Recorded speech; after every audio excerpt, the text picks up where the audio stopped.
Di video ini saya akan menjelaskan tentang integral, khususnya integral tak tentu atau indefinite integral. Jadi, integral tak tentu ini merupakan anti turunan atau kebalikan dari turunan yang pernah kita pelajari. Jadi, kata kuncinya adalah bahwa turunan itu merupakan tingkat perubahan atau rate of change, begitu ya. Nah, di ekonomi, misalkan ada seperti ini. Kalau kita tahu inflation rate-nya atau tingkat inflasinya itu sekian, nah pertanyaannya adalah bagaimana menentukan harga di tahun-tahun berikutnya atau future price-nya. Jadi kita tahu rate-nya atau tingkat perubahan dari inflasinya, kemudian kita diminta untuk menghitung atau menentukan harga di tahun-tahun berikutnya. Nah, permasalahan seperti ini nanti merupakan kebalikan dari turunan, karena yang diketahui adalah rate-nya atau tingkat perubahannya. Contoh kasus kedua, misalkan kalau kita mengetahui tingkat perubahan fungsi permintaan, atau mungkin yang lain ya, penawaran dan sebagainya. Nah, pertanyaannya adalah bagaimana menentukan banyak permintaan.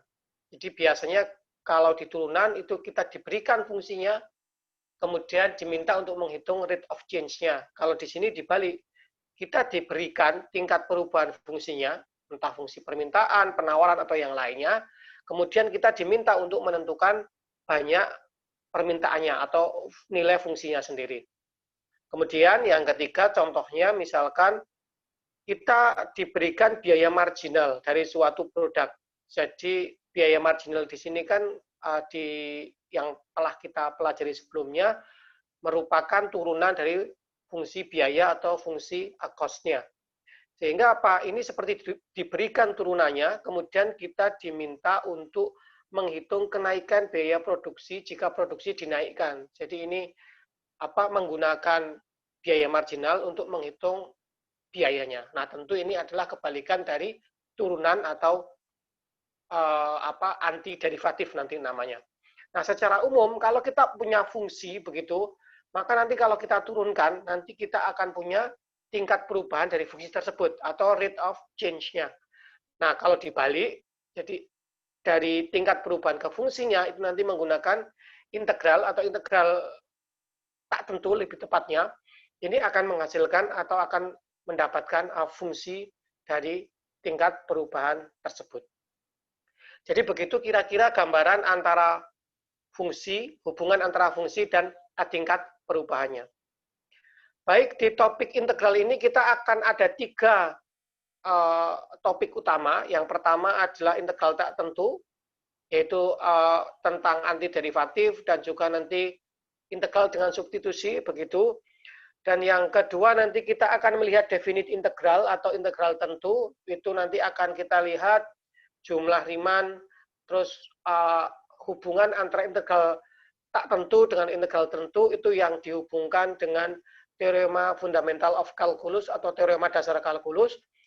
Kemudian nanti kita akan lihat beberapa aplikasi, terutama yang pertama ini di menghitung luas daerah di antara kurva, nilai rata-rata suatu fungsi, dan terakhir nanti kita juga akan melihat aplikasi integral ini di bisnis dan ekonomi. Baik, sebelum kita ke integral, mari kita mengingat kembali tentang beberapa istilah berikut ini. Jadi untuk yang pertama tentu kita harus mengingat fungsi, karena nanti integral tak tentu sendiri adalah kebalikan dari turunan fungsi, begitu ya. Jadi tentu setelah fungsi kita harus ingat kembali mengenai fungsi, kemudian beberapa teknik menurunkan di fungsi, mulai dari aturan penjumlahan, aturan pengurangan, perkalian, dan sebagainya. Bahkan nanti aturan rantai. Kemudian nanti kita juga akan menghubungkan juga aplikasi turunan ini dengan aplikasi derivatif, aplikasi turunan dengan aplikasi integral, karena kan sekali lagi nanti integral tak tentu itu adalah kebalikan atau anti dari turunan. Sehingga kalau kita tahu aplikasi turunan, nanti tentu kita bisa melihat juga, memahami lebih baik untuk aplikasi integral. Oke, kita mulai definisi matematisnya antiderivatif. Jadi apa itu antiderivatif? Kalau kita punya fungsi f besar, gitu ya, maka si f besar ini akan disebut sebagai antiderivatif atau anti turunan dari suatu fungsi f kecil x itu jika kalau si f besar ini diturunkan dia menjadi f kecil. Ya kan? Jadi ini kan bacanya turunan dari f besar itu adalah f kecil, ya nggak? F aksen x sama dengan fx. Itu artinya kan turunan dari f besar itu sama dengan f. Jadi kalau kita baca sebagai antiderivatif, maka apa? F besar itu adalah antiderivatif dari f kecil. Mengapa? Karena f besar itu kalau diturunkan dia menjadi f kecil.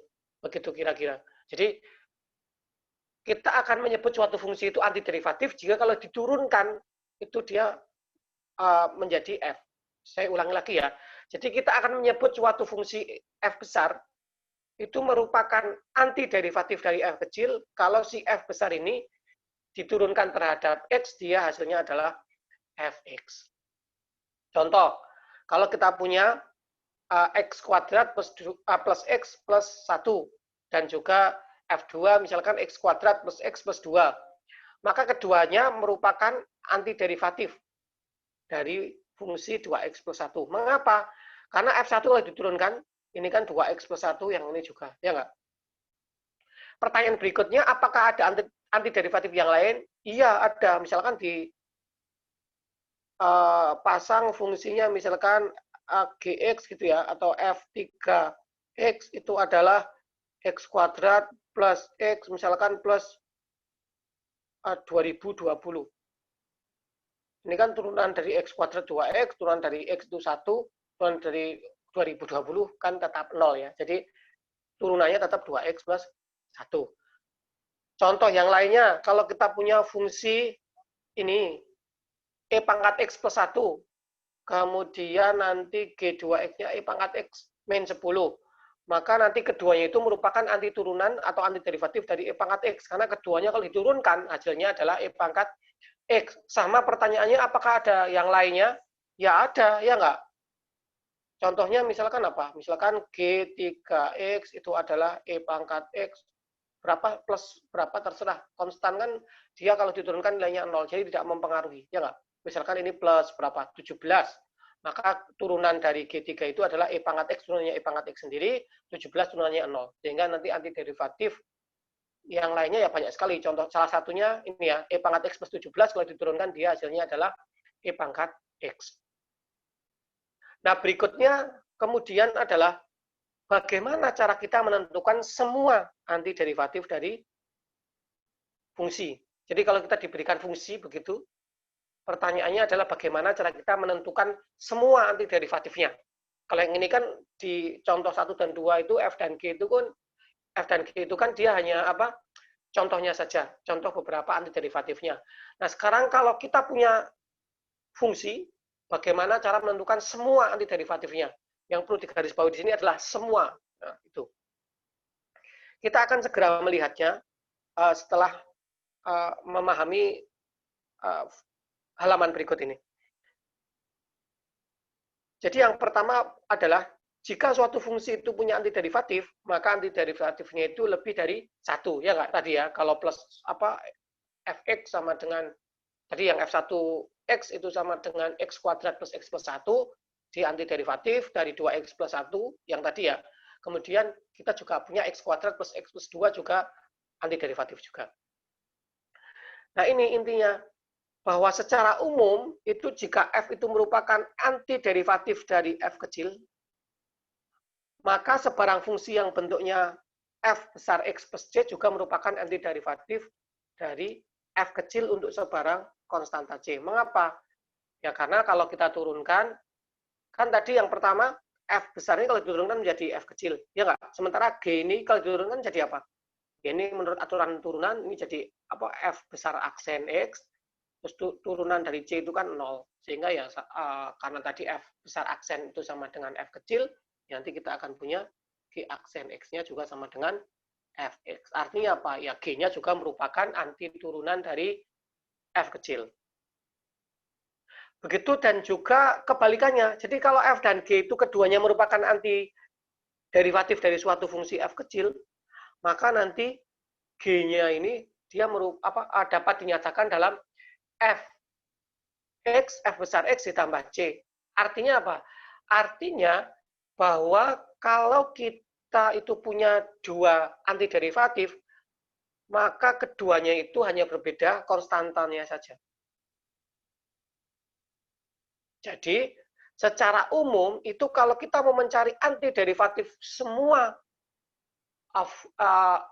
maaf saya ulangi.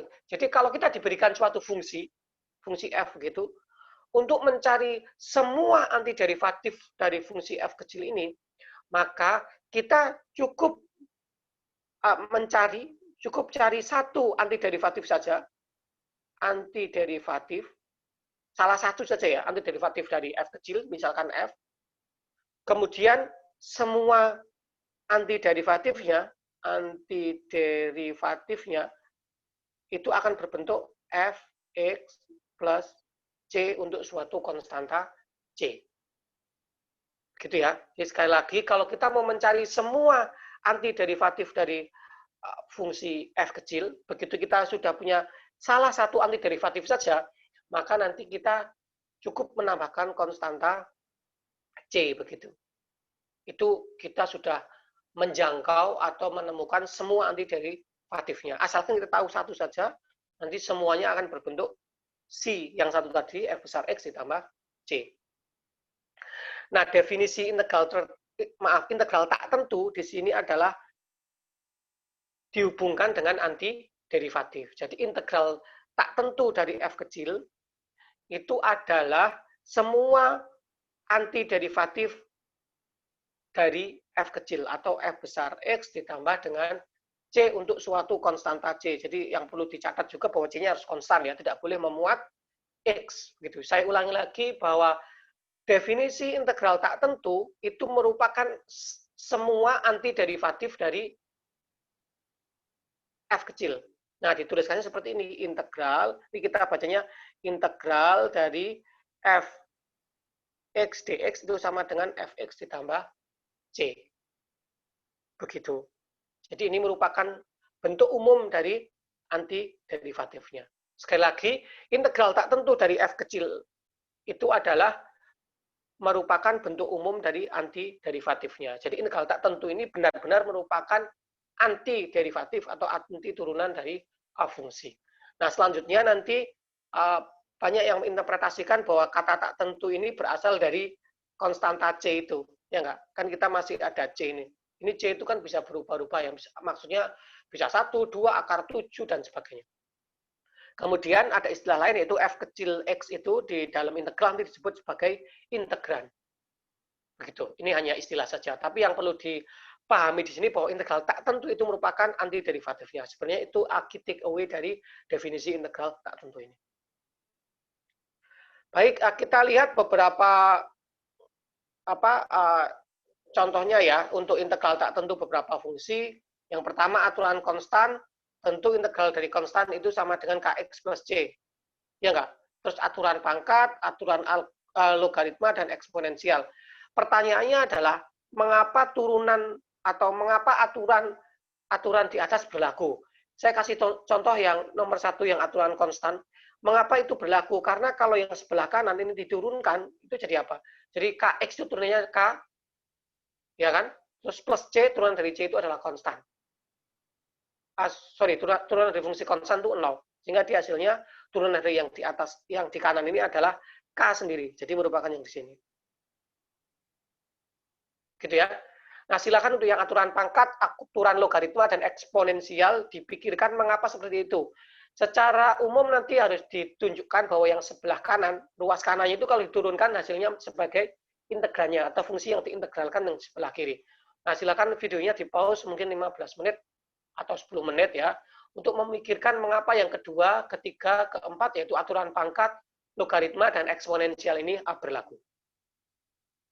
Kita ke contoh, tentu saya tidak akan mengerjakan semua contohnya, saya hanya akan mengerjakan nomor 2, begitu, nanti sisanya silakan dikerjakan. Nah, kalau kita punya seperti ini, cari integral tak tentu dari fungsi berikut. Nah, kalau yang ini, yang nomor 2 ini, itu kan berarti kita harus mencari suatu fungsi yang kalau diturunkan hasilnya 3x kuadrat, ya nggak? Nah, sebenarnya kita sudah punya ya aturan pangkat bahwa integral x pangkat n dx itu sama dengan 1/n plus 1 dari x pangkat n plus 1 plus konstanta c. Mengapa? Karena kalau ini diturunkan hasilnya adalah x pangkat n, ya nggak? Sehingga kalau kita punya, ini jadinya apa? Kalau integral dari 3x kuadrat berarti A3, ya nggak? Dibagi 2 plus 1, x pangkat 2 plus 1. Jangan lupa ditambah konstantanya. Ini akan sama dengan x pangkat 3 plus c. Begitu ya, kita mengikuti yang ini, aturan pangkat. Tapi yang perlu dicatat juga adalah bahwa di sini n-nya tidak boleh sama dengan min 1. Maaf, ini salah tulis. Minus 1. Mengapa? Karena kalau n-nya minus 1, 1/n plus 1-nya kan jadi 0. Jadi 1/0 tidak terdefinisi. Oke ya, untuk yang nomor 1, 3, dan 4 itu merupakan aturan konstan. Yang nomor 1, nomor 2 itu aturan aturan pangkat juga, tapi pangkatnya negatif begitu. Kemudian yang terakhir ini adalah aturan eksponensial, nanti silakan dikerjakan. Jadi video ini silakan di pause 10-15 menit untuk mengerjakan soal nomor 1, 3, dan 4. Oke, karena sifat-sifat integral ini, integral tak tentu ini hampir sama dengan sifat pada turunan, karena sekali lagi integral tak tentu kan anti turunan atau anti derivatif, sehingga sifat-sifatnya pun hampir-hampir sama. Contohnya, kalau kita mengintegralkan suatu fungsi yang merupakan hasil kali dari konstanta kali fungsi, maka konstantanya bisa keluar. Gitu ya, sama kayak kita punya turunan, gitu ya, keturunan dari K kali F, maka itu sama dengan K dikalikan turunan dari F. Yang ini juga penjumlahan ya. Jadi kalau kita punya fx ditambah gx, kalau diintegralkan menjadi integral fx ditambah integral gx. Hal yang sama juga untuk pengurangan. Karena di turunan juga seperti itu ya. Nah, tetapi kalau perkalian dan pembagian bagaimana? Tidak berlaku, ya nggak? Maksudnya tidak berlaku seperti ini. Fx, gx, dx ini sama dengan integral fx dx dikalikan integral dx dx ini tidak berlaku. Karena di turunan juga tidak berlaku ya, bahwa turunan dari fx dikalikan gx itu sama dengan turunan fx dikalikan turunan gx kan tidak berlaku. Sehingga hati-hati kalau untuk integral itu yang ini tidak berlaku, hanya penjumlahan dan pengurangan dan juga perkalian konstan saja. Oke, sebagai contoh ini ada 3 contoh. Jadi misalkan yang pertama ini karena dia merupakan penjumlahan seperti ini, ya tentu ini akan dengan mudah dihitung ya. Ini akan menjadi integral 3x kuadrat dx, begitu ya, dikurangi integral x dx ditambah integral dari 1 dx atau integral dx. Nah, kemudian kita akan punya ini integralnya adalah x pangkat 3 plus konstanta sebenarnya. Cuman tadi kan kita cukup cari satu anti derivatifnya saja atau anti turunannya saja, kemudian nanti konstantanya bisa ditambahkan di belakangnya ya. Yang ini integral dari x itu setengah x kuadrat, kemudian ditambah integral dari 1 itu x, tapi jangan lupa ditambah konstan. Oke ya, silakan nomor 2 dan 3 dikerjakan, di pause gitu 5-10 menit. Nah, ini contohnya untuk yang di ekonomi. Jadi misalkan kita punya biaya marginal dari suatu produk itu adalah ini. Jadi ini A marginal cost kalau kita memproduksi Q, ya enggak? Ya kan? Jadi Q-nya itu adalah banyak barang yang diproduksi. Nah, ini kan yang diketahui itu kan marginal cost-nya. Kita diminta untuk mencari C-nya. Ya enggak? Nah, kalau C itu kan diturunkan dia menjadi marginal cost. Nah, sekarang dibalik. Kalau marginal cost diturunkan jadi apa? Nah, itu kan harusnya jadi cost. Nah, berarti kita bisa menggunakan yang tadi ya. Jadi ini integral dari M, C, Q, D, Q. Ya enggak? M, C, Q apa? Ini adalah, integral dari 2Q kuadrat dikurangi 10Q ditambah 25 dQ. Nah, integral dari 2Q kuadrat apa? Ya, tadi ya, 2 per 1 plus 2, Q pangkat 3, ya enggak? Dikurangi 10 per 1 plus 1, Q kuadrat ditambah 25Q, jangan lupa ditambah konstan. Ya, ini hasilnya adalah 2 per 3 Q pangkat 3 dikurangi 5 Q kuadrat plus 25Q plus C, di mana C-nya merupakan suatu konstanta. Oke ya. Jadi itu adalah penggunaan dari integral tak tentu. Tentu ini belum selesai ya mencari fungsi biayanya, karena nanti pada kenyataannya kita harus mencari konstanta C ini. Cuma nanti kita akan ada mengenai bagaimana cara menentukan konstanta C ini di bab integral tentu, begitu. Oke, kemudian kalau di turunan itu ada aturan rantai, yaitu kalau kita punya suatu fungsi fx itu sama dengan g dari ux gitu, maka sudah dijelaskan bahwa turunan dari f dx itu bisa dituliskan sebagai dgu du dux, ya enggak? Nah, ini artinya apa? Ini artinya kalau kita tarik integralnya dari gux ini, dia adalah jadi ini. Kalau kita tarik integralnya dari turunan gux ini tentu akan menjadi gux plus c, karena ingat bahwa integral itu merupakan anti turunan. Nah, ini tentu akan didapat seperti ini.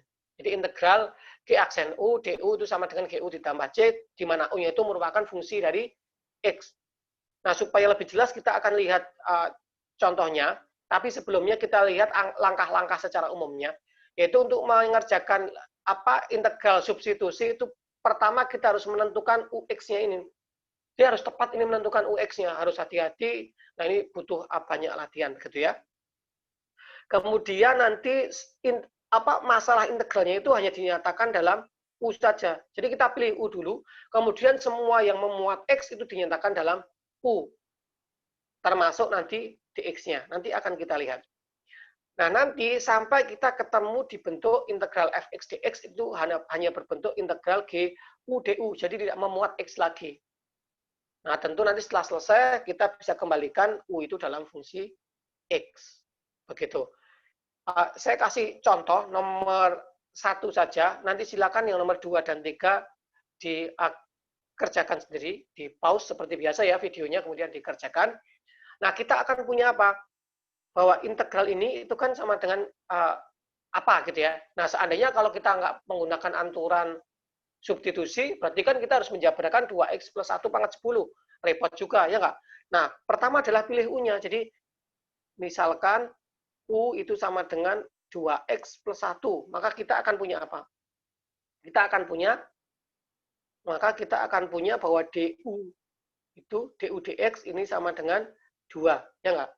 Nah, karena apa? Diferensial u dibagi diferensial x itu 2, gitu ya. Jadi bahwa du dx itu bisa diartikan juga diferensial u dibagi diferensial x, gitu ya, di apa yang kita telah pelajari sebelumnya. Berarti kita punya apa? Bahwa kita punya berarti du itu sama dengan 2 dx, gitu ya, atau kita bisa tuliskan juga bahwa dx itu sama dengan du per 2. Ini kita akan punya, ini adalah integral dari u pangkat 10 dx-nya menjadi du per 2, yaitu setengah integral u pangkat 10 du. Ingat bahwa integral u pangkat 10 itu adalah 1 per 10 plus 1, u pangkat 10 plus 1, jangan lupa plus c, gitu ya, konstanta ya. Jadi ini sama dengan setengah kali yang di dalam itu adalah 1 per 11, u pangkat 11 plus c, tapi harus kita kembalikan lagi, u-nya itu 2x plus 1, setengah kali 1/11, 1 per 22, u-nya 2x plus 1 pangkat 11 plus konstan. Gitu ya, nanti yang nomor 2 dan 3 silakan dikerjakan. Oke, untuk yang contoh penggunaannya gitu di ekonomi. Jadi misalkan kita punya tingkat perubahan. Jadi P ini adalah harga, kemudian Q ini adalah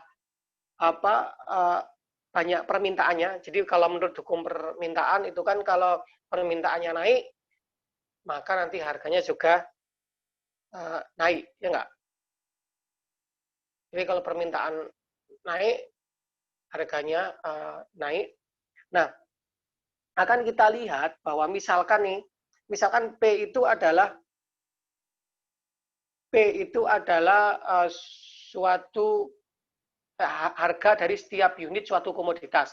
Kemudian Q-nya ini merupakan banyak barang yang akan diminta. Oh maaf, tadi koreksi. Ini karena ini kita memandangnya P sebagai fungsi Q, jadi kan kita mau DP DQ gitu ya.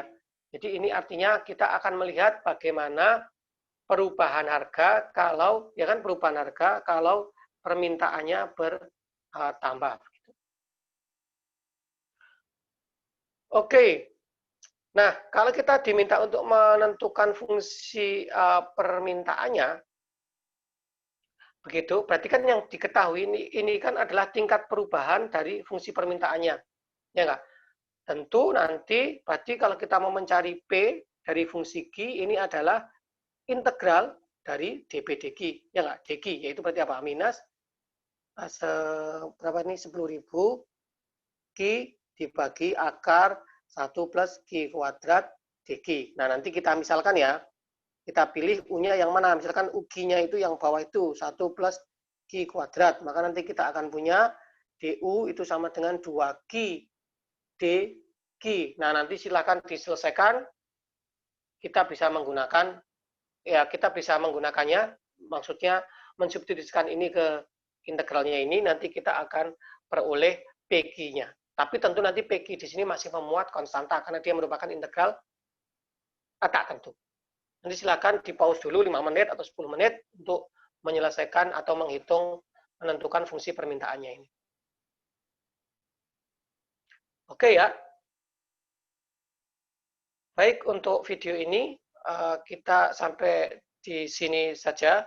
Kemudian nanti untuk video berikutnya kita akan membahas tentang integral tentu gitu ya, yang kita mulai dari luas daerah di bawah grafik. Oke.